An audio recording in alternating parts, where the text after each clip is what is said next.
ഹൈദരാബാദിൽ നിന്നും നാട്ടിലേക്ക് മടങ്ങവേ മലയാളിക്ക് മർദ്ദനമേറ്റതായി പരാതി. സേലത്തെ ബസ്സിൽ നിന്നും മർദ്ദനമേറ്റെന്നാണ് സൂചന.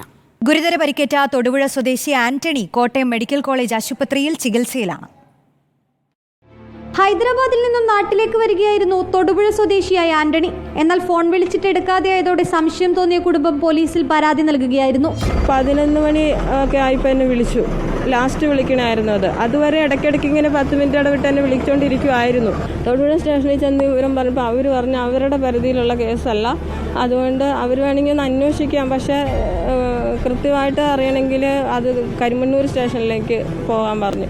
അങ്ങനെ കരിമണ്ണൂർ സ്റ്റേഷനിൽ ചെന്ന് പരാതി പറഞ്ഞപ്പം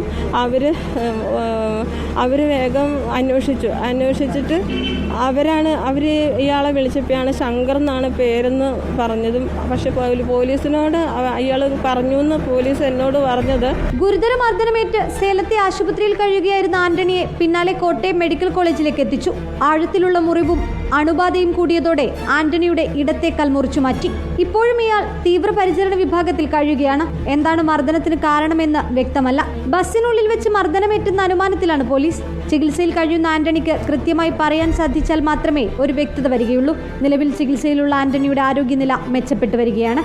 റിപ്പോർട്ടർ, കോട്ടയം.